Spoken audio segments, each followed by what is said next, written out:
بسم اللہ الرحمن الرحیم۔ السلام علیکم دوستوں، I'm Areej Saleem. Welcome to my YouTube channel Areej novel addiction. کیسے ہیں آپ سب لوگ؟ جی تو گائز آج ہم نے ریڈ کرنی ہے اپنے ناول کے ایپیسوڈ نمبر 7۔ اس سے پہلے اگر آپ نے میرے چینل کو سبسکرائب نہیں کیا تو سبسکرائب کر لیں، ساتھ میں بیل آئیکن بھی پریس کر لیں تاکہ آنے والی ویڈیو آپ کو ملتی رہے۔ ویڈیو کو لائک شیئر کمنٹ کرنا نہ بھولیں۔ چلتے ہیں کہ ہم کس کی طرف۔ وہ رات کو بہت دیر سے گھر واپس آیا تھا، بھوک سے جیسے جان نکل رہی تھی۔ ایکسٹرا کی سے دروازہ کھولتے وہ اندر داخل ہوا تو بہت تیز بارش ہو رہی تھی۔ اس نے پہلے رخ کچن کی طرف کیا۔ اس کی بہن اس کے لیے کھانا تیار کر کے سوئی تھی۔ وہ رات دیر سے آئے جلدی آئے، وہ اس کے لیے کھانا لازمی بنا دیتی تھی کیونکہ وہ اسے تنگ نہیں کرتا تھا۔ اگر کھانا نہ بنا ہوتا تو بھوکا سو جایا کرتا تھا، لیکن اسے نہیں جگاتا تھا۔ اور اب رات کے 2 بجے اس کا کوئی ارادہ نہیں تھا اسے جگانے کا، لیکن ہاٹ پاٹ میں روٹی بنی دیکھ سالن اس نے خود ہی گرم کر لیا تھا۔ اپنی پسند کے کھانے سے خوب لطف اندوز ہو کر اس نے اپنے لیے چائے بنائی تھی، اور چائے پینے کے بعد وہ امی کے کمرے میں آیا۔ کمرے کی ڈم لائٹ آن تھی اور یہ امی کے بالکل ساتھ چپکی ہوئی سو رہی تھی۔ وہ ہلکا سا مسکراتے ہوئے امی کی میڈیسن کا پیکٹ کھولنے لگا۔ ساری دوائیاں چیک کرنے کے بعد اسے تسلی ہوئی کہ فریالی نے دوائیاں کھلا چکی تھی۔ دوائیوں کا ڈبہ واپس رکھتے ہوئے ارشم کی سائڈ پر آیا تھا۔ ویسے تو رات کے 2 بج چکے تھے، اسے جگانا اسے ٹھیک نہیں لگ رہا تھا، لیکن کیا صحیح کیا غلط؟ ارشم اس کی بیوی تھی، سوچ کر اس نے آہستہ سے اس کے کندھے پر ہاتھ رکھا۔ اس کی تو آنکھ نہیں کھلی، لیکن امی کی آنکھ کھل گئی۔ یہ کیا ہو رہا ہے لڑکے؟ آدھی رات کو میری بہو کو تنگ کر رہے ہو؟ ان کی آواز پر وہ ہلکا سا مسکرایا۔ قسم لے لے تنگ نہیں کرا آپ کی بہو کو، کمرے میں سکون نہیں رہے گا اس کے بغیر۔ اس کی چوڑیاں کھنکتی ہیں نا تو اچھا لگتا ہے۔ اس نے باقاعدہ اس کے ہاتھ پر اپنا ہاتھ رکھتے ہوئے اس کی چوڑیوں کو ہلکا سا چھیڑا تھا۔ اچھا تو یہ بات ہے، اچھی لگنے لگی ہے میری بہو تمہیں؟ انہوں نے اس جیسے راز جاننا چاہا۔ اچھی؟ دھڑکنوں میں بس کی آپ کی بہو رانی۔ اتنی معصوم باتیں کرتی، کبھی کبھی محسوس ہوتا ہے جیسے اس دنیا کی ہے ہی نہیں، کسی دوسری دنیا سے آئی ہے۔ وہ جیسے اپنے جذبات کو لفظوں میں بیان کر رہا تھا۔ تو پھر جگاؤ مت، یوں ہی لے جاؤ، نیند خراب ہوگی اس کی۔ وہ تو میں کمرے میں لے جا کر ویسے ہی کر دوں گا، اس نے دل میں کہا تھا۔ چلو شکر ہے دل چکیا، میں کہہ نہیں تھی امی نے سہیلی بنایا ہے۔ اتنی بھی ہلکی نہیں امی، 24 سیڑھیاں ہیں، وہ منہ بناتے ہوئے بولا۔ زیادہ نخرے مت کرو، 24 سیڑھیاں نہ ہوگی تمہارے لیے کوئی پہاڑ ہوگا جو چڑھنا ناممکن ہے۔ چلو اٹھا کر لے جاؤ اسے۔ اتنا ڈرتی ہے بادل گرجنے سے کہ حد نہیں، چپک کر سو رہی تھی میرے ساتھ۔ تمہاری بیوی کو میں نہیں سلا سکتی اپنے ساتھ۔ اس کی چیخیں سن کر فریال زبردستی سے یہاں چھوڑ گئی ہے۔ امی نے جیسے پورا قصہ سنایا تو اس کی ہنسی نکل گئی۔ کیا بات ہے، ایک ہی رات میں میری بیوی سے تنگ پڑ گئی آپ؟ ہٹے، میں خود ہی اپنی بیوی سنبھال لوں گا۔ وہ مسکرا کر کہتا اس کے نازک سے وجود کو اپنی باہوں میں اٹھا کر کمرے سے لے گیا تھا، جبکہ امی مسکراتے ہوئے اس کی جوڑی کی سلامتی کی دعائیں مانگ رہی تھی۔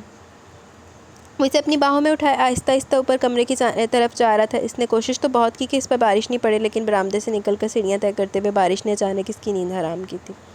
خدا کے لیے چیخنا چلانا مت شروع کر دینا یار، میں ہوں۔ اس سے پہلے کہ اس سچویشن کو سمجھ پاتی وہ بول پڑا تھا۔ آپ اس وقت مجھے کہاں لے کر جا رہے ہیں؟ وہ پریشانی سے پوچھنے لگی۔ میری جان، میں نے تمہیں کہاں لے کر جانا ہے؟ کوئی اغوا تو کرنے سے رہا تمہیں، آخر میری ہی ملکیت ہو، اغوا کر کے کیا فائدہ ہوگا؟ وہ مسکراتے ہوئے بولا تھا، جبکہ اس کی باتوں کو سمجھے بغیر ہی وہ اس کی باہوں میں مچلنے لگی۔ نیچے اتارے نا مجھے، میں خود چلوں گی۔ اس کے لہجے میں حیا وہ بہت آسانی سے محسوس کر رہا تھا۔ یار یہاں کون دیکھ رہا ہے تمہیں میری باہوں میں، جو اتار دوں؟ ریلیکس رہو، وہ بے فکر انداز میں بولا۔ نہیں نا پلیز، آپ مجھے نیچے اتار دیں، میں خود چل کر جاؤں گی، پلیز پلیز، وہ منتیں کرنے والے انداز میں بولی تھی۔ نہیں یار، میں تمہیں نیچے نہیں اتار رہا۔ اگر نیچے اتار دیا تو فیوچر میں مجھ سے شکایت کرو گے کہ میں تمہیں اٹھا کر 24 سیڑھیاں نہیں چڑھ سکتا تھا۔ اس کا انداز شرارتی تھا۔ نہیں پلیز، میں نہیں کروں گی شکایت، آپ پلیز مجھے نیچے اتار دیں، وہ فوراً بولی تھی، جبکہ وہ تیز تیز قدم اٹھاتا سیڑھیاں طے کر گیا۔ میری بیوی کبھی بھی تانا مار سکتی ہے تو رسک نہیں لینا چاہیے، وہ کمرے کی طرف قدم اٹھاتے ہوئے بولا۔ آپ بہت برے ہیں یشب، مجال ہے جو میری بات سن جائے۔ وہ مایوسی سے بولی تو وہ مسکرا دیا، جبکہ کمرے کا دروازہ پیر کی مدد سے کھول کر وہ اندر داخل ہوا تو اچانک چمکنے والی بجلی نے اسے اس کے مزید قریب کر دیا تھا۔ اس لیے میں اوپر نہیں سونا چاہتی تھی، یہاں بہت زور سے بجلی چمکتی ہے، وہ اس کے سینے میں منہ چھپائے بولی تھی۔ لیکن میری جان، تمہیں میرے پاس رہنا، اور ڈونٹ وری، میرے ہوتے ہوئے تمہیں بجلی سے ڈرنے کی ضرورت نہیں ہے، میں ساتھ ہوں نا تمہارے، بالکل پاس۔ وہ اسے بیڈ پر لٹاتے ہوئے واپس دروازے کی طرف آیا، اور دروازے کو لاک کرتے ہوئے اس نے اپنے شوز اتارنے کے لیے وہی صوفے پر اپنی جگہ بنائی تھی۔ میں آپ کے لیے کھانا لے کر آتی ہوں، فریال آپ نے بہت مزے کا قورمہ بنایا تھا، وہ بیڈ سے اٹھنے لگی تھی۔ ویسے بھی راستے میں بجلی چمکے گی تو تم ڈر کر واپس آ جاؤ گی، تو بہتر ہے جانے کی ضرورت ہی نہیں ہے، بیٹھ جاؤ آرام سے، میں کھانا کھا چکا ہوں۔ وہ شرٹ اتار کر سائڈ پر رکھتے ہوئے بولا تو وہ نظریں چرا کر واپس بیڈ پر بیٹھ گئی تھی۔ آپ نے کھانا کھا لیا؟ چائے تو نہیں پی ہوگی نا؟ فریال آپ ہی کہہ رہی تھی کہ آپ کو چائے پیے بغیر نیند نہیں آتی، میں آپ کے لیے چائے بنا کر لاتی ہوں۔ وہ دوبارہ سے اٹھنے لگی، اسے بغیر شرٹ کے دیکھتے ہوئے اسے شرم آ رہی تھی۔ ایک تو تم اس کی شرم ضرورت سے زیادہ اس پر حاوی ہو رہی تھی، اسے خود بھی نہیں پتا تھا وہ اتنا شرماتی کیوں ہے۔ میں فریش ہو کر آتا ہوں، تب تک تم بھی اپنے سوئے ہوئے دماغ کو جگا دو، واش روم کی طرف جاتے ہوئے اس سے بولا۔ کیوں؟ اس نے غیر دماغی سے پوچھا تھا۔ اب یہ بھی تمہیں میں بتاؤں؟ یار تمہارا بچپنا کب جائے گا رومانس کرنا تمہارے ساتھ؟ تمہیں کیا لگتا ہے آدھی رات کو کیوں اٹھا کر لایا ہوں میں تمہیں امی کے کمرے سے؟ یقین مانو تم ان کے ساتھ چپک کر سو، مجھے کوئی اعتراض نہیں، لیکن اگر تم میرے ساتھ چپک کر سو تو یہ زیادہ اچھا رہے گا، وہ آنکھ دباتا شرارتی لب و لہجے میں کہتا واش روم میں بند ہو گیا تھا۔ اسے دوسری دفعہ اس کے چہرے کو نہیں دیکھا تھا، وہ جانتا تھا شرم و حیا سے اس وقت وہ لال ٹماٹر ہی بنی ہوئی ہوگی، اور اس کا ارادہ واپس کمرے میں آ کر اسے مزید لال ٹماٹر بنانے کا تھا۔ تقریباً 10 منٹ کے بعد وہ شاور لے کر فارغ ہوا ہی تھا جب اچانک زوردار بادل گرجے، وہ چیختے ہوئے بنا اس کی اور اپنی حالت کی پرواہ کیے سیدھی واش روم میں گھس گئی تھی، اور اب اس کے سینے میں چھپی تھر تھر کانپ رہی تھی۔ ریلیکس ارشم، کیا ہو گیا؟ صرف بادل ہی گرج رہے، میں ہوں نا تمہارے ساتھ۔ اسے اپنے سینے سے لگایا، وہ اس کے ڈر کو کم کرنے کی کوشش کر رہا تھا، لیکن وہ بری طرح سے کانپ رہی تھی۔ ریلیکس ہو جاؤ، کچھ نہیں ہوتا، میں تمہارے ساتھ ہوں۔ وہ اسے اپنے سینے سے لگایا باہر لے کر آیا تھا، لیکن اس کا ڈر تھا جو کم ہونے کا نام ہی نہیں لے رہا تھا۔ یار تم اپنے ڈر کے چکروں میں میرے رومانس کی بینڈ بجا رہی ہو، سچ میں اس طرح سے ڈر کر تو تم مجھے بھی پریشان کر رہی ہو، وہ اسے بیڈ پر بٹھاتے ہوئے بولا، جبکہ وہ اس کے بھرنا سینے کی پرواہ کیے بغیر اس کے سینے میں چھپی مسلسل اس کی دھڑکنوں میں اشتعال برپا کر رہی تھی۔ پلیز یشب، اس کو دور کرنے پر وہ ایک بار پھر سے اس کے سینے پر سرکتے التجائیہ بولی۔ اوکے اوکے ریلیکس، میں نہیں کر رہا تمہیں خود سے دور میری جان، وہ اس کے ماتھے پر اپنے لب رکھتے ہوئے بولا تھا۔ مجھے بہت ڈر لگتا ہے، وہ کانپتے ہوئے بولی۔ ہاں میں جانتا ہوں تمہیں ڈر لگتا ہے، ریلیکس ہو جاؤ، میں ہوں نا تمہارے ساتھ، وہ بھی بول ہی رہا تھا جب ایک دفعہ پھر سے زوردار بادل نے گرجتے ہوئے اس کے مزید قریب کر دیا تھا۔ کچھ نہیں ہوتا ارشم، پلیز اس طرح سے مت ڈرو، بارش ہو رہی ہے باہر، بادل تو گرجیں گے نا، اس میں اتنا ڈرنے والی کوئی بات نہیں ہے، بارش تو بڑی پیاری ہوتی ہے، ہمیں اللہ کی اس نعمت کا شکریہ ادا کرنا چاہیے، نہ کہ اسے ڈرنا چاہیے، چلو ریلیکس ہو جاؤ، وہ اسے سمجھاتے ہوئے بول رہا تھا۔ نہیں آپ یہیں رہیں، اس کے انداز سے اسے لگا کہ وہ اس سے دور جا رہا ہے، اسی لیے اس کے ساتھ مزید چپکتے ہوئے بولی۔ ارے میں کہاں جاؤں گا، میں یہیں ہوں تمہارے پاس، اب تو ویسے بھی میرا بالکل بھی دل نہیں کر رہا تم سے مزید دور رہنے کا، آدھی رات کو صرف تمہارے لیے واپس آیا ہوں، ورنہ اس شانزے کے پاس رہتے، وہ اس کے سینے سے سر اٹھاتے اس کے چہرے کو دیکھتی بے یقینی سے بولی تو وہ حیرت سے اسے دیکھنے لگا۔ کیا ہو گیا تمہیں، میں کہ شانزے کے پاس رہتا، وہ حیرت سے اس کا چہرہ دیکھتے ہوئے پوچھنے لگا۔ نہیں آپ نے کہا نا کہ میرے لیے واپس آئے، اگر نہیں آتے تو پھر تو شانزے کے پاس رہتے نا، وہ آپ کے ساتھ گئی تھی۔ اس لہجے میں معصومیت تھی، لیکن اس کے لہجے میں چھپا ڈر بھی محسوس کر پا رہا تھا۔ نہیں میں پھر بھی واپس ضرور آتا، کیونکہ میرے ساتھ ایک لڑکی گئی ہوئی تھی جس وقت پر گھر چھوڑنا بہت ضروری تھا، بے شک وہ میرے آفس کی لڑکی اور اپنی مرضی سے گئی تھی، وہ میری ذمہ داری نہیں تھی، لیکن پھر بھی وہ میرے ساتھ گئی تھی، اسے صحیح سلامت گھر پر پہنچانا بھی میں اپنی ذمہ داری سمجھتا تھا۔ ہم نے بہت جلدی وہاں سے نکلنے کی کوشش کی، لیکن پھر بھی کافی دیر ہوگی، جگہ بہت دور تھی نا وہ بلی، ہم نے پہلے شانزے کو گھر چھوڑا، پھر گاڑی آفس پہنچائی، پھر میں اپنی بائک لی، پھر جا کر کہیں واپسی کے لیے نکلے، راستے میں وارث کو نیند کے جھٹکے لگ رہے تھے، اس کی حالت اتنی خراب ہو گئی تھی کہ میں نے اسے کہا کہ اپنی بائک وہیں آفس میں چھوڑے، میں اسے گھر تک چھوڑ کر بستر پر لٹا کر آیا ہوں، وہ اسے اپنے سینے سے لگائے بتا رہا تھا۔ مطلب وارث بھائی بھی آپ کے ساتھ گئے ہوئے تھے، وہ اس کے سینے سے سر نکالتے ہوئے پوچھنے لگی، چہرے پر ہلکی سی خوشی کی رمق تھی۔ تو تمہیں کیا لگا کہ میں ایک لڑکی کو لے کر اکیلے اتنے دور سفر پر نکل گیا، وہ حیرت سے پوچھنے لگا۔ نہیں میں تو ایسے پوچھ رہی تھی، وہ ذرا ریلیکس نظر آنے لگی۔ اچھا تو اب پتہ چلا میری بیوی کے اندر شک والی بیماری بھی ہے، وہ اس کا چہرہ دیکھتے ہوئے بولا تھا۔ ہاں لیکن اسے برا نہیں لگا تھا، تھوڑا بہت شک تو ہر بیوی میں ہونا ہی چاہیے۔ صحیح گل ہے، نہیں تو ایسا تو کچھ بھی نہیں ہے، میں تو بس ایسے ہی پوچھ رہی تھی، میں بھلا آپ پر کیوں شک کروں گی، آپ کو کون سا شانزے سے شادی کرنی تھی، وہ جلد بازی میں بولی تو وہ مسکرا دیا۔ میں نے جس سے شادی کرنی تھی میں نے کر لیا، اور اب مجھے اور کسی کو دلہن بنانے کا کوئی شوق نہیں ہے، ویسے شانزے کو لے کر تمہیں پریشان ہونے کی ضرورت نہیں، محترمہ منگنی شدہ اور جلدی شادی بھی ہونے والی ہے، وہ ریلیکس انداز میں بیڈ پر لیٹتا ہوا اسے اپنے قریب کھینچ گیا تھا۔ او اللہ پاک، اچھا اللہ پاک انہیں ہمیشہ خوش رکھے، ان کا ہمسفر بہت زیادہ اچھا انسان ہو جو انہیں بہت خوش رکھے، وہ دل سے دعا دے رہی تھی۔ اس کی شادی ہو رہی ہے سن کر اسے سکون ہی تو مل گیا تھا، اس کی شادی ہو جائے تو یقیناً اس کے شوہر کی تو جان ہی چھوٹ جائے گی، اوئے ہوئے شوہر نے پہلے ہی جان چھڑائی ہوئی، آمین آمین سم آمین، ویسے باس ہماری دعوت کرنا چاہتے تو وہاں تمہاری سے ملاقات بھی ہو جائے گی، اس نے ریلیکس انداز میں بتایا تھا۔ نہیں مجھے نہیں ملنا اس سے، اور آپ کے باس اگر ہماری دعوت کرنا چاہتے تو وہاں اسے کیوں بلائیں گے، وہ اسے دیکھتے ہوئے بولی، انداز میں لاڈ تھا جیسے باس نہیں وہ خود ہی شانزے کو بلا رہا ہو جس پر وہ اعتراض کر رہی ہے، کیونکہ باس میری شادی کی خوشی میں سارے کولیگس کو اپنے گھر دعوت پر انوائٹ کریں تو ممکن ہے وہاں پر شانزے بھی آئے۔ خیر چھوڑو تم فضول باتوں کو، ادھر آؤ میرے قریب، وہ اس کی کمر میں ہاتھ ڈالتا اسے اپنے مزید قریب کرتے ہوئے اس کا دھیان فضول باتوں سے ہٹانے لگا تھا۔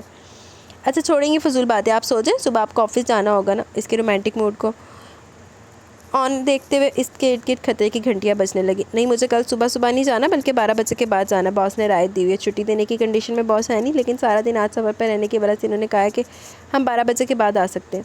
اس کی کمر میں بے باکی سے ہاتھ پھیرتے ہوئے اسے صاف لفظوں میں الفاظ میں بتا گیا کہ اتنی آسانی سے اسے چھوڑنے والا نہیں ہے۔ ہاں تو پھر بھی آپ سوچیں نا، صبح تک آرام کریں گے تو تبھی تو 12 بجے تک فریش ہوں گے نا، اتنا لمبا سفر کیا آپ نے، اس کی بے باک نگاہوں کو خود پر محسوس کرتے وہ گھبرا کر بولی تھی جب ایک جھٹکے سے وہ اسے اپنے قریب کھینچتا بیڈ پر گراتے ہوئے اس کے اوپر آ گیا تھا۔ تمہیں مجھے سلانے کی ضرورت سے زیادہ جلدی نہیں ہے لڑکی، مانا میرا باس کافی سخت طبیعت کا ہے، لیکن اس کا یہ مطلب نہیں کہ تم میرے جذبات کو کسی کھاتے میں نہ لاؤ، اس کے چہرے کو اپنے ہاتھوں میں پکڑے پوری طرح سے اس پر سایہ فگن تھا۔ نہیں، میں تو بس ایسے، ایک تو تمہیں خود ہی پتہ نہیں ہوتا کہ تم کہنا کیا چاہتی ہو، ایسے ویسے چھوڑو، فی الحال مجھے سوچو۔ اس کے چہرے پر اپنے لبوں کا لمس چھوڑتے ہوئے اسے فضول سوچوں سے نکالنے لگا، جبکہ اس کے اتنے نزدیک آنے پر اپنی آنکھیں بند کرتے اس کے لمس کو محسوس کرنے لگی۔ اس کے دل کی دھڑکنیں بہت تیز ہو رہی تھی، جس سے ابھی سینے کی دیواریں توڑ کر باہر کو آ جائیں گی۔ تم اب تک مجھ سے اتنا شرماتی کیوں؟ اس کے چہرے کو تھوڑی سی پکڑ کر اونچا کرتے ہوئے اس نے سوالیہ انداز میں پوچھا تھا۔ وہ میں تو نہیں شرماتی، وہ گھبراتے ہوئے بولی تھی۔ سانسیں روک لیتی ہوں، ڈر لگتا ہے مجھے کہیں خود کا کوئی نقصان نہ کر بیٹھوں۔ اس کے چہرے کے روشن نقوش کو اپنے لبوں سے چھوتے ہوئے وہ بہت نرمی سے باتیں کر رہا تھا۔ آج بھی پہلی رات کی طرح اس کی کوشش یہی تھی کہ وہ اس کے ساتھ نارمل اور پرسکون ہو جائے۔ اس کا شرمانا گھبرانا صحیح تھا، لیکن جس طرح اس کی باہوں میں کانپتی تھی وہ اسے تشویش میں مبتلا کر دیتا تھا۔ یہ چھوٹی سی لڑکی شاید ابھی تک اس کی جذبات کو پوری طرح سمجھ بھی نہیں سکتی تھی۔ اگر چاہتا تو اسے وقت دے سکتا تھا، لیکن وہ اس بے تحاشا معصوم حسن سے نگاہیں بھی نہیں چرا سکتا تھا۔ اور یہاں پھر معاملات بھی کچھ الگ تھے۔ ہاں، یہ سچ تھا کہ اس نے شادی صرف اور صرف اپنی بہن کی خوشی کے لیے کی تھی۔ وہ چاہتا تھا کہ اس کی بہن خوش رہے، شاکر کے ساتھ اس کی شادی ہو جائے۔ وہ اپنی تیسری ذمہ داری نبھا کر بالکل ریلیکس ہو جانا چاہتا تھا، لیکن اب معاملات بدلنے لگے تھے۔ اب وہ اس کے لیے صرف اپنی بہن کی خوشیوں کی وجہ نہیں رہی تھی۔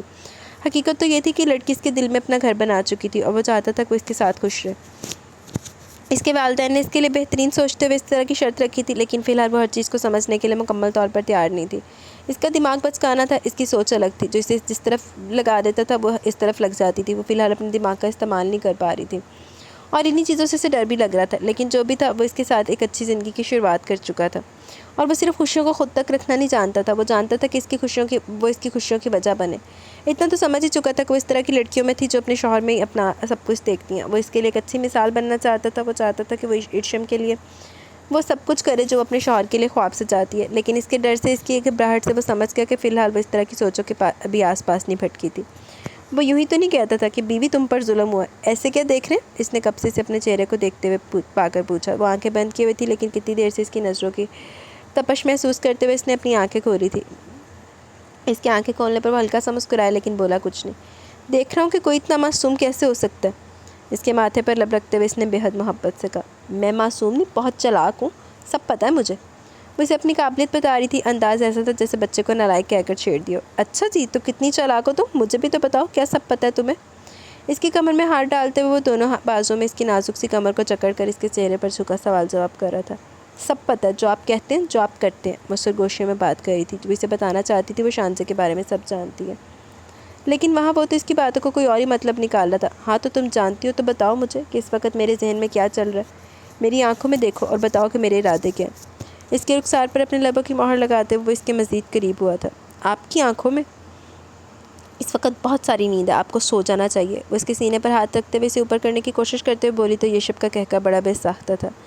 میری آنکھوں میں نیند نہیں، تمہاری طلب ہے، میری بے وقوف جھلی سی بیوی، فیل ہو گئی تم چالاکی میں تمہیں چلاک نہیں مانتا۔ اس کے چہرے پر جا بجا اپنے لبوں کا لمس چھوڑتے ہوئے اس کی چالاکی کو فیل کر گیا تھا، جبکہ وہ تو اس کی باتوں پر منہ بنا رہی تھی۔ اس کے لمس پر بے حال ہو گئی تھی۔ اگر تم اسے چالاکی کہتی ہو تو مجھے تمہاری چالاکی بے حد پسند ہے، ہمیشہ اتنی چالاک رہنا۔ وہ لمحے میں اس کا حال بگاڑ گیا تھا۔ اپنے جان لیوا بوسوں سے، اپنی بے پاک قربت سے وہ اس کے دل کی دھڑکنیں ہلا چکا تھا، جبکہ وہ اس کی باہوں میں مچلتی ٹھیک سے مزاحمت تک نہیں کر پائی تھی۔ ساری رات بارش ہوتی رہی تھی، ہر تھوڑی دیر کے بعد بادلوں کا شور اسے اس کے قریب کر دیتا تھا، جبکہ اندر اس کی محبتوں کی بارش نے الگ سے شور مچا رکھا تھا۔ وہ اسے اتنا قریب کر گیا تھا کہ اس کی نس نس میں جیسے یشب کی خوشبو سرایت کر گئی تھی۔ اس کا جان لیوا لمس اپنے لبوں پر محسوس کرتی وہ خود کو اس کے حوالے کر گئی تھی، جبکہ اس کا تو ساری رات اسے چھوڑنے کا کوئی ارادہ نہیں تھا، اور نہ ہی اسے ایک لمحے کے لیے اس نے بخشا تھا۔ وہ ساری رات اس پر بن بادل برسات کی طرح کرتا رہا تھا۔ صبح کے وقت اس نے بڑی مشکل سے اپنی جان چھڑائی، اور وہ بھی شاید اگر وہ سونے کا بہانہ نہ بناتی تو یشب کا موڈ نہیں تھا اسے چھوڑنے کا۔ اس کا حال بگاڑ کر خود مزے کی نیند سو گیا تھا۔ ایسا لگتا تھا جیسے کل دوپہر 12 بجے سے پہلے اس کا جاگنے کا کوئی ارادہ ہی نہیں ہو۔ فجر کی نماز پڑھنے کے بعد اس نے کہہ دیا کہ وہ اسے تقریباً 11:45 بجے کے آس پاس جگا دے۔ 12 بجے وہ گھر سے نکل جائے گا، جس پر اس نے شکر کا کلمہ پڑھتے ہوئے اسے وعدہ کر دیا کہ وہ اسے وقت پر جگا دے گی۔ آہو جان چھاڑو دی جین بن کے چمڑ گیا انہوں۔ اس کی آنکھ کھلی تو صبح کے 9:30 بج رہے تھے۔ وہ جلدی سے اٹھ کر بیٹھ گئی تھی۔ یا اللہ، اتنا سارا ٹائم گزر گیا، میں اتنی دیر سے سو رہی تھی۔ وہ جلدی سے اٹھ کر بیٹھ گئی۔ ایک نظر پلٹ کر دیکھا تو بنا شرٹ کے وہ گہری نیند سو رہا تھا۔ نیچے سب کو جا کر کیا کہوں گی، اتنی دیر سے کیوں جاگی؟ وہ کنفیوز ہو کر خود سے سوال کر رہی تھی۔ کوئی تم سے کچھ نہیں پوچھے گا، آرام سے چلی جاؤ نیچے، اور یہ فضول طرح کی سوچیں نہ پالا کرو، تم کوئی کچھ نہیں سوچتا، ان لوگوں کے پاس اور بھی بہت کچھ ہوتا ہے سوچنے کے لیے۔ وہ مرے سے کہتا تکیے کو تو پوچھتا، پھر سے نیند میں اتر گیا جیسے صرف اس بات کا جواب دینے کے لیے جاگا۔ اوئے ہوئے، آپ جاگ رہے؟ اس نے جھک کر سوال کیا، لیکن جواب نہیں ملا۔ یہ تو سو رہے، اس نے جیسے خود کو بتایا، پھر جلدی سے اٹھ کر فریش ہونے چلی گئی۔ ارے آگے تم کیا کھاؤ گی؟ پراٹھا بناؤں یا بیکری کا کچھ لوگی تم؟ وہ جیسے نیچے آئی سب سے پہلے فریال نے پوچھا تھا۔ وہ لوگ ناشتہ وغیرہ کر چکی تھے، اس وقت وہ شاید دوپہر کے کھانے کے لیے دال صاف کر رہی تھی۔ نہیں آپ ہی آپ بیٹھے، میں خود ہی بنا لوں گی اپنے لیے چائے، اس وقت مجھے صرف چائے پینی ہے، وہ فوراً بولی۔ ارے نہیں یار، تم کیوں بناؤ گی؟ میں بنا دیتی ہوں، تمہیں بھی 2 منٹ لگیں گے، وہ اٹھ کے، جبکہ ارم شاید ابھی تک اپنے کمرے سے باہر نہیں نکلی تھی اور امی کمرے میں تھی۔ وہ فریال کے ساتھ ہی کچن میں آ گئی تھی اور اس وقت وہ بہت خوش لگ رہی تھی۔ ہاں، شانزہ کی شادی کو سن کر بہت خوش تھی۔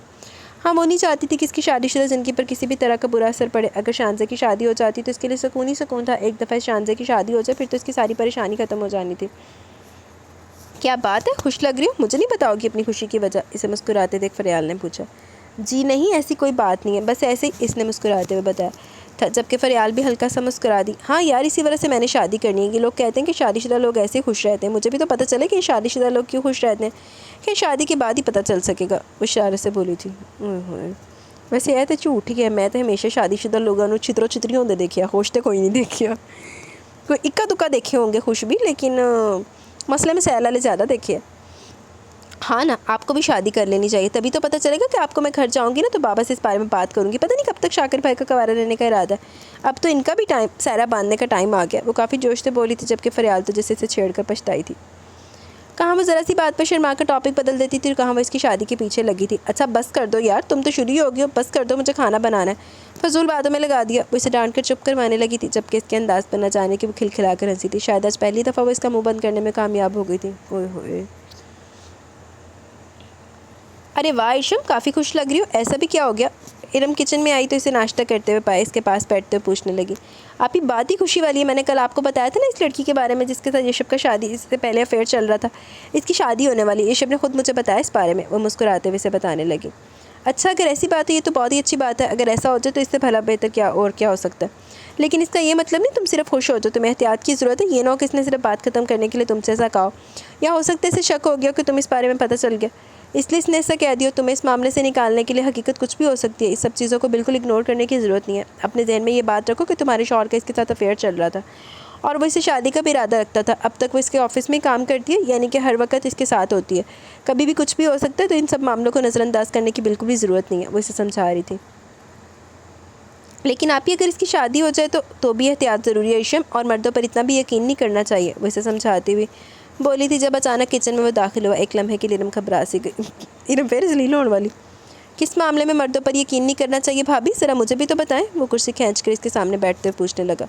وہ یشب، میں تو بس اسے ایسے ہی سمجھا رہی تھی کہ کیا بات ہے بھابھی، آپ سمجھاتی بہت ہیں آپ، اور کافی اچھا سمجھاتی ہیں، مجھے بھی سمجھائیں، میں بھی سمجھنا چاہتا ہوں کس طرح کے مردوں پر یقین نہیں کرنا چاہیے، میں بھی جاننا چاہتا ہوں کہ آخر شک کی بیماری میری بیوی میں آ کہاں سے رہی ہے، تو یہاں پر یہ کام کرنے آئی ہیں آپ، اس طرح سے ایڈجسٹ ہوگی میری بیوی اس گھر میں، ماننا پڑے گا آپ کو ماشاءاللہ سے، کیا طریقہ آپ کا، خیر تم نے مزید یہاں ایڈجسٹ ہونا سیکھنا ہے یا اپنے بابا سے ملنے چلو گی، کیونکہ کل رات امی کہہ رہی تھی کہ شادی کے شروع کے دنوں میں کبھی بھی دلہن کا گھر جانے کا دل کر سکتا ہے، تو اگر تمہارا موڈ ہے تو آؤ، میں تمہیں لے چلتا ہوں، کیونکہ ابھی صرف 10 بجے ہیں، 2 گھنٹے ہیں میرے پاس، ہم آرام سے واپس بھی آ جائیں گے، وہ اس کی طرف دیکھتے ہوئے بول رہا تھا۔ مجھے جانا، میں بھی تیار ہو کے آتی ہوں، وہ اس سے بات کرتے ہوئے فوراً اوپر کی طرف بھاگی تھی، جبکہ وہ ارم کو کافی غصے سے دیکھ رہا تھا، وہ پوری بات تو نہیں سن رہا تھا، لیکن اتنا اندازہ سے ہو چکا تھا کہ ارم بہت ہی برے طریقے سے اس کی بیوی کو اس کے خلاف کر رہی تھی، کر دی تھی ادھر ہی کچھ پئی سی ناگنجی۔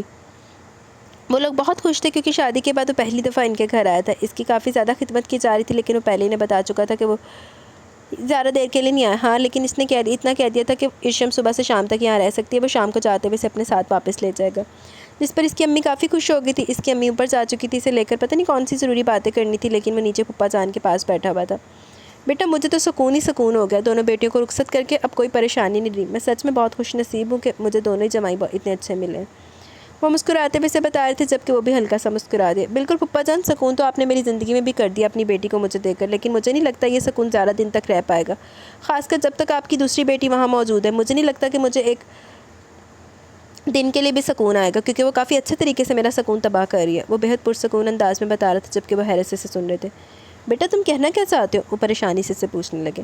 کہنا تو میں بہت کچھ چاہتا ہوں لیکن آپ کو اچھا نہیں لگے گا، اور یقین کریں آپ کی بیٹی کو گھر سے نکالنا مجھے اچھا نہیں لگے گا، تو بہتر ہے آپ خود ہی اس چیز کا کوئی حل نکال دیں۔ میری شادیشدہ زندگی کو خراب کرنے میں بہت اہم کردار ادا کرنے کی کوشش کر رہی ہے آپ کی بڑی بیٹی۔ خیر مجھے بہت لیٹ ہو رہا ہے، مجھے لگتا ہے کہ مجھے چلنا چاہیے۔ میں انشاءاللہ شام کو ارشم کو لینے کے لیے آؤں گا، اور مجھے امید ہے آپ میری اس بات پر تھوڑا سا غور کریں گے۔ وہ مسکرا کر اپنی بات ختم کرتا اٹھ کر وہاں سے نکل کے، جبکہ بابا پریشانی سے ارم کو کال کرنے لگے۔ ایک تو سنبھال اللہ پڑی بابا صاحب۔ السلام علیکم۔ جی بابا خیریت؟ آپ نے مجھے فون کیا؟ ارم کے فون پر بہت کم ہی کبھی بابا جان کا فون آتا تھا، آج آیا تھا تو وہ حیران ہوئی تھی۔ وعلیکم السلام، خیریت ہی اب تک تو، باقی تم نے خیریت رہنے دی تو خیریت رہے گی۔ بابا کا لہجہ کافی سرد اور تلخ تھا۔ بابا کہنا کیا چاہتے ہیں آپ؟ میں کچھ سمجھی نہیں۔ بابا کے لہجے پر وہ ذرا گھبرا کر بولی۔ ابھی اور اسی وقت اپنا سامان پیک کرو اور ارشم کے گھر سے نکلو۔ کوئی حق نہیں ہے تمہارا اس گھر میں رہنے کا، تمہارا شوہر اس گھر سے ہر قسم کا تعلق توڑ چکا، اپنی جائیداد لے چکا، تو کس کی اجازت ہے تم میری بیٹی کے گھر میں رہ رہی ہو؟ مجھے تو اس بارے میں کانوں کان خبر ہی نہیں ہوئی کہ تم وہاں پر رہ رہی ہو۔ کس کی اجازت سے تم وہاں گئی ہو؟ اپنا گھر تم سے بسایا نہیں جا رہا، تم ارشم کو ایڈجسٹ کرنے کی ذمہ داری لے رہی ہو۔ بابا نے کوئی لحاظ نہ کرتے ہوئے کافی غصے سے کہا تھا۔ بابا وہ دراصل کافی معصوم ہے، اسے کسی چیز کی سمجھ نہیں ہے، میں تو بس اس کی ہیلپ کرنے کے لیے یہاں آئی ہوں۔ آپ کو نہیں پتہ میں نے اس کے ذہن کا اسکول تک کا 1 ہفتے کے لیے چھڑوا دیا ہے، دور آپ کے لیے بھی اتنی مشکل ہوتی ہے یہاں سے آفس جانے کے لیے۔ بابا میں اپنی بہن کی کوئی برائی تو نہیں چاہتی نا؟ اس نے اپنا لہجہ بہت نرم رکھنا چاہا، اور ویسے بھی بابا کے روب کے سامنے کسی کی نہیں چلتی تھی۔ بابا نے بے شک اپنی بیٹی کو بہت پیار دیا تھا، لیکن ایک دبدبہ ان کا ہمیشہ سے ان کے تینوں بچوں پر رہا تھا۔ تمہیں کس نے کہا کہ تم وہاں جانے کے لیے؟ کیا ارشم نے تم سے مدد مانگی تھی، یا تمہاری ماں نے تم سے کہا تھا کہ وہ وہاں ایڈجسٹ نہیں ہو سکتی؟ میری بات کان کھول کر سن لو، جو طریقہ تم نے اپنا گھر بسانے کے لیے اپنایا نا، خبردار وہ طریقہ تم نے میری ارشم کو سکھایا۔ وہ گھر جوڑنا جانتی ہے، توڑنا نہیں۔ تم نے وہ کیا جو تمہاری ماں چاہتی تھی، وہ کرے گی جو اس کا باپ چاہتا ہے۔ میری بیٹی کو تمہارے مشوروں کی ضرورت نہیں ہے، ابھی کہ ابھی تم وہاں سے جا رہی ہو، آئی میری بات سمجھ میں؟ وہ بہت غصے سے بولے تھے۔ جی بابا میں ابھی یہاں سے جا رہی ہوں، فکر نہ کریں، پلیز غصہ مت ہو، میں ارشم کے واپس آنے سے پہلے چلی جاؤں گی۔ وہ جلدی بول رہی تھی کیونکہ بابا کا غصے کا کراف پڑ رہا تھا۔ ہاں ابھی کہ ابھی نکلو، تم خود ان لوگوں کے ساتھ وہ ایڈجسٹ نہیں ہو سکی، میری بیٹی کو کیا ایڈجسٹ ہونا سکھا رہی تھی تم؟ ابھی کہ ابھی سامان پیک کرو اور نکلو اس گھر سے، خبردار جو ارشم کی زندگی میں کسی بھی طرح کی انٹرفیئرنس کرنے کی کوشش کی، مجھ سے برا کوئی نہیں ہوگا، اور یہ بات تم اپنے دماغ میں ٹھیک سے بٹھا لو۔ آج کے بعد اگر میں نے تمہیں بے فضول میں اس گھر میں دیکھا نا، تو تمہارے لیے بالکل بھی اچھا نہیں ہوگا۔ بابا نے غصے سے کہتے ہوئے فون بند کر دیا تھا، جبکہ اس طرف اس کی حالت خراب ہوئی تھی۔ بابا کو کس طرح سے پتہ چلا کہ وہ ارشم کے ساتھ ہی یہاں آ گئی ہے؟ اس نے تو اماں کو بتانے سے منع کر دیا تھا، ارشم وہاں گئی تھی، ہو سکتا ہے اس نے خود ہی نے اس بارے میں بتا دیا ہو، اس نے اسے منع نہ کر کے غلط کیا تھا۔ خیر اب جو بھی ہوگا دیکھا جائے گا۔ بابا کا حکم تھا تو اب وہ یہاں نہیں رہ سکتی تھی، ورنہ بابا کا غصہ بہت خطرناک تھا۔ ہاں ڈرتی تو وہ صرف اپنے باپ سے تھی، لیکن وہ ارشم کو یہاں ایڈجسٹ ہونا نہیں سکھا پائی تھی ابھی تک۔ اس کے حساب سے اس کی بہن بہت معصوم تھی، جو ان سب چیزوں کو نہیں سمجھتی تھی۔ وہ اس کے لیے بہتری کرنا چاہتی تھی، لیکن بابا کو لگ رہا تھا وہ اس کے لیے بہتری نہیں کر رہی۔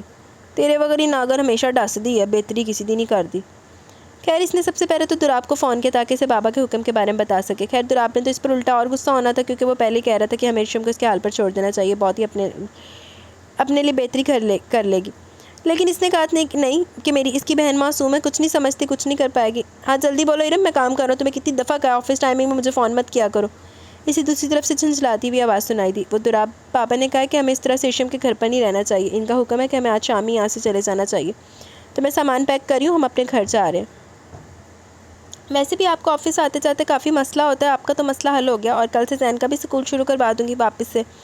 اس نے اس انداز میں بتایا کہ دراب کو غصہ نہ ہے، ویسے بھی اسے تو آج کل بہانہ چاہیے ہوتا تھا اس پر غصہ نکالنے کا۔ یہی تو تمہاری بری عادت ہے ارم، جن سے میں تنگ ہوں۔ میں نے جب تم سے کہا تھا کہ میرے آفس آنے جانے کا مسئلہ زین کی اسکولنگ رک جائے گی، لیکن تم نے ہمیشہ اپنی کرنی ہوتی ہے۔ اب دیکھ لیا نا تمہارا یہ فیصلہ، بابا کو بھی ناپسند ہے، حد ہوتی ہے کسی بات کی۔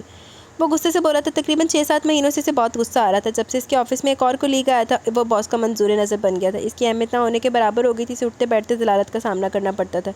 ایسے میرم جیسی بیوی صرف ذہنی ٹینشن ہی دے سکتی تھی۔ اچھا نا اب تو مسئلہ ختم ہو گیا نا، آپ کا آفس بھی ٹھیک ہو جائے گا اور زین کا اسکول بھی سٹارٹ ہو جائے گا۔ بابا نے کہہ دیا تو ان کا حکم کو نہ ماننا، ان کی نافرمانی کرنا۔ وہ بولی تو ایک لمحے کے لیے دراب کے ذہن میں اپنے ماں باپ کا خیال آیا تھا۔ 8 سال میں جو جس سے نافرمانی کروا رہی تھی، اس کا کیا ادھر تو تیرے وغیرہ گندے ذہن نو سوچنا چاہیے تھا نا، بغیرت انسان نو، کہ جڑا بیوی پیچھے لگ کے ماں باپ دی نافرمانی کر رہے ہیں۔ وقتی طور پر ذہن پر یشب کا حساب بھی سوار ہو گیا تھا، اور الگ گھر میں رہ کر ذمہ داریوں سے چھٹکارا حاصل کرنے کا خیال بھی۔ بے شک یشب نے سب کو سنبھال لیا تھا، ایک اچھے بیٹے ہونے کا ثبوت دیا تھا، لیکن کاش اس وقت وہ بھی اولاد اور بیوی کی خاطر اپنے ذمہ داریوں سے منہ نہ پھیرتا، تو وہ بھی ایک فرمانبردار بیٹا ثابت ہو سکتا تھا۔ لیکن اس وقت ارم نے اسے بہت زیادہ ڈرا دیا تھا۔ 3 بہنوں کا بوجھ، ماں کی بیماری، اور اوپر سے بیوی بچے کا خرچہ، وہ گھبرا گیا تھا، اور اس گھبراہٹ نے اسے ایک نافرمان اولاد بنا دیا تھا۔ لعنت تیرے گھبران دیتی بغیر تھا۔ اور اس کی بیوی سے اکثر کہتی تھی کہ تم نے میرے لیے کیا ہی کیا. ایسا انسان صرف ذہنی ٹینشنز کا شکار رہتا ہے، اور آج کل تو آپ کا حال بھی کچھ ایسا ہی تھا. جس باس نے اس کی ذہانت کو دیکھتے ہوئے سر آنکھوں پر بٹھایا تھا، وہی باس اسے حقیر نظروں سے دیکھتا تھا، جیسے وہ اس کے دفتر میں ایک فالتو انسان ہو جس کا ہونا نہ ہونا اس کے لیے نہ ہونا برابر ہو. ویسے جڑے ادھر ماں بہنوں کو، ماں باپ کو کرتے ہیں نا، دکھی کرتے ہیں، وہ ہمیشہ ذلیل ہی ہوتے ہیں، اور وہ قابو بھی بیویوں کو ہی آتے ہیں. بیویاں ہی ان کو سیٹ رکھتی ہیں. صحیح چھتر مار دیا کہ کتا ہی کی سارا کچھ کروا کے بھی جب چھتر پہنا نا کیا کتا ہی کی ساڑھے ہستے یہ تبھی سیٹ رہتے ہیں. ٹھیک ہے، سامان پیک کرو، شام کو نکلتے ہیں، اس نے کہہ کر فون بند کر دیا، جبکہ دوسری طرف ارم نے بھی سکون کا سانس لیا کہ اسے زیادہ نہیں سننی پڑی تھی. کچھ نوش فرمائیں گی محترمہ؟ کوئی گول گپے، کوئی آئس کریم، کوئی چاٹ. فریال کے تو 1000 طرح کے نخرے ہوتے ہیں، بائک پر تم بالکل چپ چاپ بیٹھ رہی ہو.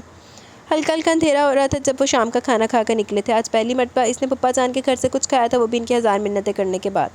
اس نے ابھی بھی یشم کو نیا موبائل فون دلوایا تھا، جسے لے کر وہ کافی زیادہ خوش تھی، اور ابھی اسی خوشی کو انجوائے کر رہی تھی جب یشم نے پوچھا، فریال آپ اتنی نقاب میں کیسے کھاتی ہیں؟ اس نے پریشانی سے پوچھا تو یشم ہلکا سا مسکرایا. میں اسے ایک سائڈ پر کھڑا کرتا ہوں، اس کے لیے گول گپے لے کر آتا ہوں، وہ میرے پیچھے کھڑی ہو کر کھا لیتی ہے. ویسے تمہیں لگتا ہے کتنا بڑا بندہ اگر اس کے آگے کھڑا ہو تو وہ کسی کی نظر آئے گی؟ اس نے پوچھا تو یشم نے فوراً نفی میں سر ہلایا. تو پھر اس کا مطلب میں ہاں سمجھوں یا نہ سمجھوں؟ اس کے سر ہلانے پر اس نے دوبارہ سے پوچھا تھا. ہاں سمجھے، کوئی پاگل ہی ہوگا جو گول گپوں کو انکار کرے گا، وہ فوراً بولی تھی. مطلب تم بہت سمجھدار ہو، وہ امپریس ہونے والے انداز میں بولا تو اس نے نگاہیں جھکا کر ہاں میں سر ہلایا تھا. یشب کے دل میں شدت سے خواہش آ گئی کہ اس کے ناک کے چمکتے موتی کو دیکھنے کی، لیکن اس وقت وہ نقاب میں تھی. ہم فریال آپی کے لیے بھی پیک کروا لیں گے، اس نے فوراً کہا، جس پر یشب مسکرا دیا. ایک اور اچھی عادت اس کے ذہن میں محفوظ ہو گئی تھی، اس کے وہ اپنی نہیں بلکہ دوسروں کو بھی فکر کرتی تھی. وہ اپنی ہر خوشی میں دوسروں کو شامل رکھتی تھی. ایسے تو نہیں یشب احمد کا دل اس کے لیے پاگل ہو رہا تھا؟ یشب احمد آپ پورے کا پورا پاگل ہوا پہ، اب دل دی کیڑی گل ہے. بائک روک کر وہ اسے بائک کے پاس ہی کھڑے رہنے کا بول کر چلا گیا تھا، اور تقریباً 15 منٹ کے بعد وہ پلیٹ تیار کروا کر لایا تھا. یہ لیجیے محترمہ آپ کے گول گپے، آپ کھائیے، تب تک فریال کے لیے تیار ہو رہے ہیں. وہ مسکرا کر کہتے اس کے سامنے کھڑا ہو گیا، جبکہ وہ اندھیرے میں ہر طرف نظر پھیرتی اپنا نقاب ہٹا چکی تھی. شادی سے پہلے تو اس نے کبھی پرواہ نہیں کی تھی، کبھی کبھار جوش میں ماسک پہن لیا، بس اتنا ہی پردہ اس کے حساب سے کافی تھا. لیکن یشب کا پردہ کروانا اسے برا نہیں لگتا تھا، کیونکہ اس نے روز محشر اپنے شوہر کا سر فخر سے بلند کرنا تھا، شرمندگی سے جھکنے نہیں دینا تھا. وہ اپنی ہر بات منوانے کا ہنر رکھتا تھا، کیونکہ اس کے پاس اس کی ہر بات کے صحیح ہونے کی دلائل تھی. اسے پردہ کرنا تھا کیونکہ یہ اللہ کو پسند تھا، اور اللہ کے بعد اس کے شوہر کو بہت مزے کیا. آپ بھی کھائیں نا، یشب نے اسے آفر کی تھی. او یار مجھے کھٹی چیزیں پسند نہیں ہیں، میں نہیں کھاتا یہ سب کچھ، وہ فوراً بولا تھا. چہرے پر ذرا بیزاری سی آ گئی. انکار کرنے کا انداز اس کو پسند نہیں ہے. ارے کچھ نہیں ہوتا، ادھر منہ پھیرے میری طرف، اتنے مزے کا اٹھائیں اسے اور اس کھٹے پانی میں ڈبو کر کھائیں، مزہ نہ آئے تو پیسے واپس. وہ اسے زبردستی اپنی طرف پھیرتی ضد کرنے لگی. ارے یار مجھے یہ سب کچھ نہیں پسند، میں نہیں کھاتا ہوں، اور نہ ہی میں نے کبھی اسے کھانا چاہا. یہ تو لڑکیوں کے شوق ہوتے ہیں نا، وہ اسے سمجھاتے ہوئے بول رہا تھا، جب یشم نے اس کی باتوں کو پوری طرح سے اگنور کرتے ہوئے بڑا سا گول گپا اٹھایا اور اسے زبردستی پانی میں ڈبو کر زبردستی اس کے منہ میں ٹھونس دیا. نکالیے گا نہیں باہر، ہرگز نہیں، جلدی سے کھا جائیں، بہت مزے کا ہے. وہ اس کے منہ پر ہاتھ رکھ کے اس کے منہ کو زبردستی بند کر رہی تھی تاکہ کہیں وہ اس کو نکال نہ دے. وہ حق جتا رہی تھی، اس کا یہ انداز بھی یشب کے دل میں گھر کر گیا. وہ کافی ناراضگی سے اسے دیکھ رہا تھا، لیکن اس نے پرواہ نہ کی، اور یہ تیکھا پلس کھٹا سا گول گپا کھانے پر وہ مجبور ہو گیا تھا. اس کی آنکھوں میں پانی آ گیا، شاید اس سے پہلے اس نے اتنا کھٹا اور کچھ نہیں کھایا تھا، کھٹا اور تیکھا کچھ نہیں کھایا تھا. دماغ خراب ہے تمہارا لڑکی، تم کیا کھاتی ہو؟ یہ بھی کوئی کھانے کی چیز ہے؟ وہ اسے گھور کر بولا. آج تک اس کے ذہن میں یہ چیز کہیں نہ کہیں محفوظ تھی کہ وہ کافی مزیدار سی کوئی ڈش کھاتی ہے جس کے لیے ساری لڑکیاں پاگل ہیں. ارے آپ نے پہلی دفعہ کھایا نا، فرسٹ ایکسپیرینس زیادہ اچھا نہیں ہوتا، چلے دوسری دفعہ کھائیں، مزہ نہ آئے تو کہیے گا. وہ دوسرا گول گپا تیار کرنے لگی، جبکہ وہ نفی میں سر لاتا اسے فاصلہ بنانے لگا. یشب نہیں نا، آپ کو میری قسم پلیز. وہ اتنی معصومیت سے بولی کہ یشب کے تیز تیز ہلتے ہاتھ رک گئے تھے. پلیز میری خاطر صرف ایک، وہ معصومانہ اور منت بھرے لہجے میں بولی تھی. وہ کچھ نہیں بولا، بس اس نے یشم کا ہوا میں بلند ہوا ہاتھ نرمی سے تھاما اور گول گپے کو اپنے لبوں میں دبایا تھا. اتنے پیار سے کہو گی تو زہر بھی کھا لوں گا، یہ کیا چیز ہے؟ وہ آنکھ دبا کر بولا تو یشم کے گال لمحے میں لال ہوئے تھے. اتنا شرمانے کی ضرورت نہیں ہے، یقین کرو اس وقت اگر بازار میں نہیں ہوتا تو تمہارے ٹماٹر جیسے گال کھا جاتا. اس کے کانوں میں سرگوشی نما آواز میں بولتا اس کے گالوں پر گلال رنگ بکھیرنے لگا، جبکہ یشم کا تو آج کل بس ایک ہی کام تھا، شرماتے رہنا، اور وہ یہ کام بہت اچھے طریقے سے کر رہی تھی. بینا شرماؤ ڈارلنگ، رات کو میری باہوں میں شرمانا، تمہیں اس طرح سے شرمانے کا اخراج میں سود سمیت پیش کروں گا. وہ اس طرح بیچ بازار میں پوری طرح سے بے بس ہوں. وہ آنکھ دباتا شرارت سے بول رہا تھا جب اسے دوسری طرف سے اس آدمی کی آواز سنائی دی کہ انہوں نے فریال کے لیے گول گپے پیک کر چکا تھا. میں پیک لے کر آتا ہوں، پھر گھر چلتے ہیں، ابھی باقی ساری باتیں گھر میں ہوگی. بلکہ اب کون کم وقت باتیں کرے گا، اب تو ان باتوں کو عملی جامہ پہنانے کا وقت آ رہا ہے. وہ اس کے گال پر نرمی سے چٹکی کاٹتا پلیٹ اس کے ہاتھ سے لے چکا تھا، جبکہ اس کے جانے سے پہلے وہ اپنا نقاب دوبارہ سیٹ کرنے لگی. وہ دونوں گھر میں داخل ہوئے تو ارم اور اپنا سامان پیک کر چکی تھی. جبکہ تراب اپنی ماں سے مل رہا تھا۔ بچے جانے پر بالکل بھی خوش نہیں تھے کیونکہ یہاں تو ان کی موجیں لگی ہوئی تھی۔ کبھی فریال ان کے لیے مزے مزے کے سنیکس بنا کر انہیں دیتی تھی، کبھی ارشم کے ساتھ کھیلنے کا موقع مل جاتا۔ امی اب کیا بتاؤں آپ کو، میں نے بہت کوشش کی ہے یہاں پر رہنے کی، لیکن جب سے آفس کی لوکیشن چینج ہوئی ہے نا، بڑا ذلیل ہو رہا ہوں۔ ایک تو آفس اتنا دور ہو گیا اور زین کی اسکول سے بھی 2 دفعہ فون آ چکا ہے۔ اب اس کی سیکھنے کی عمر ہے، ایسے میں زیادہ چھٹیاں اس کی بیس پر برا اثر ڈال سکتی ہیں۔ بس اس کے لیے جانا ضروری ہو گیا، ورنہ آپ کے ساتھ رہنا تو میں بھی چاہتا ہوں۔ وہ اپنی ماں کو سینے سے لگائے اس کا ماتھا چومتے ہوئے بولا تھا۔ لانا تیرے ہون چاند دیتے۔ ارشم تو گھر کے اندر داخل ہوتے ہی اداس ہو گئی تھی، جبکہ ارشم پرسکون انداز میں وہیں سین پر رکھی چارپائی پر بیٹھ گیا، جبکہ فریال بھی اس کے پاس ہی آ گئی پانی لے کر۔ یہ لیجیے محترمہ، آپ کے لیے اسپیشل گول گپے آپ کی بھابھی صاحبہ لے کر آئی ہیں، اس نے فریال کو شاپر پکڑاتے ہوئے کہا، جس کو تھامتے ہوئے اس نے خوشی کا اظہار کیا تھا۔ لیکن وہ فی الحال وہ اداس تھی کیونکہ بچے گھر جا رہے تھے۔ آپ ہی پلیز کچھ دن رک جائیں نا، کتنا اچھا لگ رہا تھا یہاں بچوں کے بغیر، گھر بالکل سونا سونا ہو جائے گا، بچے ہی تو گھر کی رونق ہے نا۔ وہ پریشانی سے ارم سے کہنے لگی۔ تم پریشان مت ہو ارشم، انشاءاللہ بچوں کو میں ہر سنڈے لے کر آ جایا کروں گا تم لوگوں سے ملوانے کے لیے۔ ویسے بھی میں نے نوٹ کیا بچے پوری طرح سے ہی میرے اپنوں سے انجان ہیں۔ میں کوشش کروں گا چاہے کتنا ہی مصروف کیوں نہ ہو، لیکن بچوں کو یہاں لاتا رہوں۔ زین چند ہی دن میں کتنے اچھے سے سپارہ پڑھنے لگا، اس کی ماں نے تو اب تک اسے مدرسے سے بھیجنا ہی شروع نہیں کیا۔ اس نے ایک اور شکوہ کر ڈالا ارم کو دیکھتے ہوئے، جس نے زین کے 6 سال کے ہونے کے باوجود ابھی تک اس بات کی طرف غور نہیں کیا تھا۔ وہ تو بس اپنے بچے کو انگلش بولنا سکھانے میں مصروف تھی۔ دراب کہہ نہیں رہا تھا لیکن وہ پچھتا رہا تھا، بہت برے طریقے سے پچھتا رہا تھا۔ ارشم نے چیز کافی شدت سے نوٹ کی۔ اگر آپ زیادہ مصروف ہوتے ہیں تو فکر مت کریں، میں سنڈے کے دن فارغ ہوتا ہوں، بچوں کو میں خود لے آیا کروں گا، اس نے پرسکون انداز میں کہا۔ تو دراب نے شکرانہ نگاہ سے اس کی طرف دیکھا تھا، جس کو اس نے کوئی اہمیت نہیں دیے بغیر چہرہ پھیر لیا۔ بے شک بچوں کو یہاں لانے کی خواہش اس کی ماں کی تھی، وہ جو پورا کرنا چاہتا تھا، ورنہ اب اسے دراب سے کوئی خاص مطلب نہیں تھا۔ اور ایک حقیقت یہ بھی تھی کہ ارشد احمد سے دکھاوے کے رشتے نہیں نبھائے جاتے تھے، اور دوسری حقیقت یہ تھی کہ اس کے دل میں بھائیوں کے لیے عزت و احترام اب ختم ہو چکا تھا۔ وہ کسی انجان کو عزت دے سکتا تھا لیکن اپنے بھائیوں کو نہیں۔ جو جیسا ڈیزرو ہوتا ہے انہوں منہ تو ادھر ہی پیڑ بجنی چاہیے۔ ٹھیک ہے پھر انشاءاللہ تم سے ملاقات ہوگی۔ دراب اس کے پاس آ کر بیٹھا تو اس نے اپنا ہاتھ کسی انجان انسان کی طرح آگے کر دیا، جسے تھامتے ہوئے دراب کو ایک دفعہ پھر سے تکلیف ہوئی تھی۔ اس کا وہ بھائی جو اپنی چھوٹی چھوٹی ضرورتوں کے لیے اس کے سامنے ذلیل بھی ہوتا تھا، لیکن اس کے سامنے نگاہ نہیں اٹھاتا تھا، آج اسے گلے ملنے کے لیے بھی نہیں اٹھ سکا تھا۔ آج پہلی دفعہ اسے احساس ہوا کہ بڑے بھائی کے رتبے سے بہت نیچے گر چکا ہے۔ وہ بڑا بھائی تو تھا لیکن بہت چھوٹا ہو چکا تھا۔ فریال بھی اس سے ملنے کے لیے آگے نہیں ہوئی تھی۔ جب وہ گھر سے نکلنے لگے تب وہ کچن میں کچھ کرنے کے بہانے سے مصروف ہو چکی تھی۔ ایک ماں ہی تھی جس نے اس کے جانے پر آنسو بہائے تھے۔ اسے وہ دن بھی یاد تھا جب اس کی ماں اس کے پیروں میں اپنا دوپٹہ تک ڈالنے کو تیار تھی کہ وہ گھر چھوڑ کر نہ جائے، اور آج اس کی ماں نے خود اس کے جانے پر دروازہ بند کیا تھا۔ ادھر دے لوگوں نے نا یہی ڈیزرو کر دیا، ان کو عزت راس نہیں ہوتی۔ بیوی بچوں کے ساتھ رہنا نا تو رہو، جا کے کھاؤ پھر۔ گھر میں ایک سکون ہو چکا تھا، بالکل خاموشی تھی۔ امی تھوڑی دیر اداس تھی لیکن وہ جانتا تھا وقت کے ساتھ ساتھ سب کچھ نارمل ہو جائے گا۔ ویسے بھی وہ مہمان تھے، مہمانوں کی طرح آئے تھے اور مہمانوں کی طرح چلے گئے تھے۔ فریال نے رات کا کھانا کھانے کے لیے کہا تو اس نے بتایا کہ اپنے سسرال سے کھا کر آیا، جبکہ ارشم اسے بڑے مزے سے گول گپے والی داستان سنا رہی تھی جو اس نے آج اسے گول گپے کھلا کر بہت بڑا مارکا مارا تھا، جبکہ امی بھی کافی دلچسپی سے اس کے چہرے کی رونق دیکھ رہی تھی۔ خیر نگاہیں تو اس کی بھی اس کے چہرے کے ساتھ ہی بندھی ہوئی تھی، بلکہ اس کے موتی کے ساتھ جو اس کی ناک میں چمکتا اسے مزید اپنا دیوانہ کر رہا تھا۔ امی مجھے ہلکی ہلکی نیند آ رہی ہے، فریال میری چائے اوپر کمرے میں ہی لے جانا، مجھے ابھی ایک فائل پر کام کرنا ہے، کچھ دیر جب تک تم اپنا جو ڈرامہ دیکھ رہی تھی وہ دیکھ لو فریال کے ساتھ۔ وہ مسکرا کر اپنی بات ختم کرتا اوپر کی طرف چلا گیا۔ اس نے رات والی نوکری تقریباً چھوڑ دی تھی۔ آج کل وہ 12 بجے کے آس پاس اپنے نائٹ ورک کے لیے جا رہا تھا اور تقریباً 3:30 بجے کے قریب اس کی واپسی ہو جاتی تھی۔ ابھی تک ارشم کو اس بات کی کوئی خبر نہیں تھی، جو اچھا ہی تھا، کیونکہ اگلے 10 دن میں اس کے آفس میں پروموشن سیرمنی ہونے والی تھی اور اسے پورا یقین تھا کہ اس کا اچھا پروموشن ہونے والا، اور اگر اس کا پروموشن ہو جاتا تو پھر اس کو ایکسٹرا ڈیوٹیز کرنے کی ضرورت ہی نہیں تھی، کیونکہ پروموشن ہوتے اس کی سیلری ڈبل ہونے والی تھی۔ وہ اپنے اخراجات اور آسانی سے پورے کر سکتا تھا، جس کے لیے آج کل وہ کافی خوش بھی تھا۔ اپنی شادی کے اولین دن اگر وہ برباد کرا تھا تو اس کے پیچھے بہت بڑی وجہ تھی، جس کے لیے اسے کسی طرح کا کوئی پچھتاوا نہیں تھا۔ یہ بھی گل صحیح ہے، بیوی تے میلی جاندی گھر آ کے تے پروموشن جو مل رہی تے پھر لے لوے۔ السلام علیکم، کیسے ہیں پھپھا جان؟ اس نے کمرے میں آتے سب سے پہلے پھپھا جان کو فون کیا تھا۔ وعلیکم السلام، الحمدللہ بیٹا میں بالکل ٹھیک ہوں، تم سناؤ تم کیسے ہو؟ انہوں نے کافی خوشی سے پوچھا کر پہلی دفعہ ان کے داماد نے فون کیا تھا۔ جی بالکل ٹھیک ہوں، دراصل میں نے آپ کا شکریہ ادا کرنے کے لیے فون کیا تھا، آپ نے میرا مسئلہ حل کر دیا، اس کے لیے میں آپ کا بہت شکر گزار ہوں۔ یقیناً اب میرے لیے آپ کی بیٹی کو سمجھنا اور آسان ہوگا، اس نے کہا تو مسکرائے تھے۔ اس میں شکریہ ادا کرنے والی کون سی بات ہے؟ اگر تم مجھے پہلے بتا دیتے کہ اس وجہ سے کوئی مسئلہ ہو رہا ہے تو میں یہ ہونے نہیں دیتا۔ خیر اب مجھے یقین ہے کہ تم میری بیٹی کو ٹھیک سے سمجھ پاؤ گے، وہ ارم کی طرح نہیں ہے، بہت الگ ہے میری بیٹی، رشتے بنانے جانتی ہے، رشتوں کو توڑنا نہیں۔ مجھے یقین ہے وہ تمہاری ایک بہترین ہمسفر ثابت ہوگی، وہ یقین سے بولے تھے۔ انشاءاللہ یقین تو مجھے بھی ہے، بس اللہ پاک کا ساتھ رہے اور آپ کی بڑی بیٹی کی دخل اندازی نہ رہے تو انشاءاللہ سب کچھ ٹھیک رہے۔ اس نے اس انداز میں کہا بہت آسانی سے سمجھ کے کہ ارم کچھ نہ کچھ گڑبڑ کرنے والی تھی۔ بیٹا میں ارم کی وجہ سے بہت شرمندہ ہوں، انہوں نے کہا تھا۔ نہیں پپا جان، آپ کو شرمندہ ہونے کی ضرورت نہیں ہے، اب اپنی زندگی میں خود سنبھال لوں گا، بس آپ سے جتنا کام تھا وہ میں آپ نے کر دیا، جس کے لیے میں آپ کا تابع دار ہوں۔ انشاءاللہ پھر بات ہوگی۔ وہ الوداعی کلام ادا کرتے ہوئے فون بند کرنے کے بعد اپنے کام کی طرف متوجہ ہو گیا۔ جب تھوڑی دیر بعد میں فریال اس کے لیے گرم گرم چائے کا کپ دے گئی تھی، جسے پی کر مزید تازہ دم ہو گیا تھا۔ ختم ہو گیا آپ کا کام؟ وہ کمرے میں داخل ہوئی تو تقریباً رات کے 12:30 بج رہے تھے۔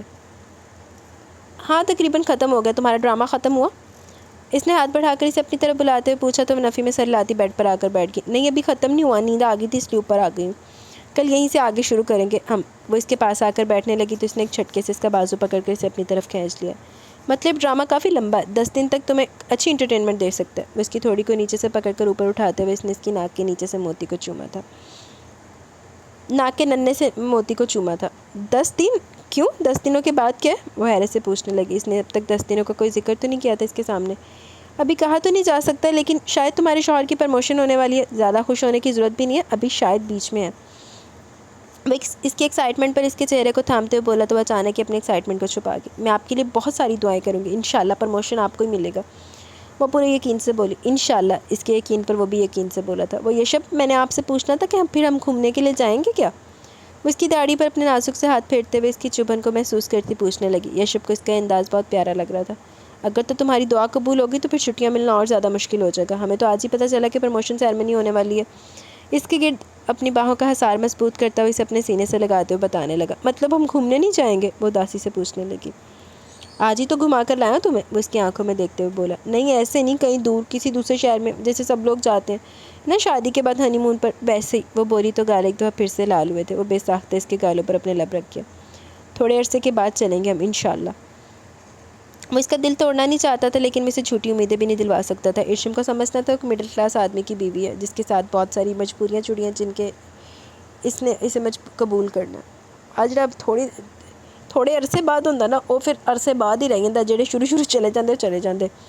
لیکن آپ ہی تو کہہ رہی تھی کہ ہنی مون کے ٹائم پر مجبوریاں نہیں دیکھی جاتی، اور ویسے بھی اتنا شوق کسی کو نہیں ہوتا آفس میں کام کرنے کا جتنا آپ کو ہے۔ کہیں آفس میں کوئی انٹرٹینمنٹ کا سامان تو نہیں موجود؟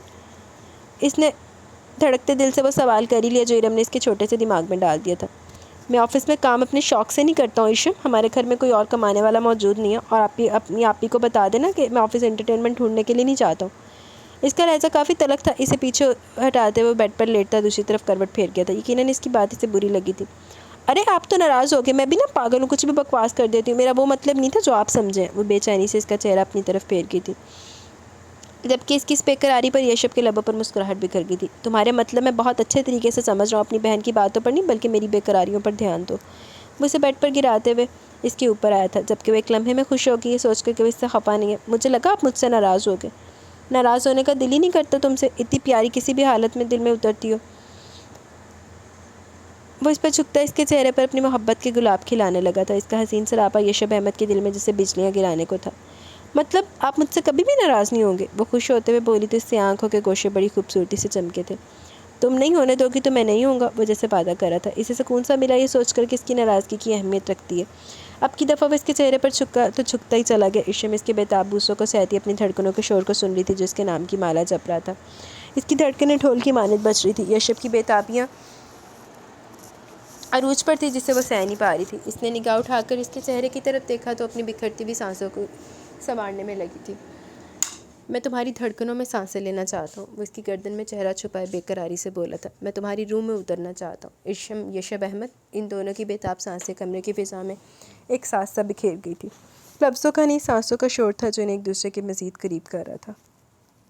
جی تو گائز، یہاں پہ ہماری آج کے ایپیسوڈ اپنے اختتام کو پہنچی۔ کیسی لگی کہ اس رائے کا ضرور اظہار کیجیے گا۔ انشاءاللہ جلد ملیں گے ہم نیکسٹ ایپیسوڈ کے ساتھ۔ آج آلموسٹ ہاف ناول ہو گیا، ہمارا ہاف رہ گیا، تو جلد ملیں گے انشاءاللہ نیکسٹ ایپیسوڈ کے ساتھ۔ تب تک کے لیے اپنا بہت سارا خیال رکھیں، دعاؤں میں یاد رکھیں۔ اللہ حافظ۔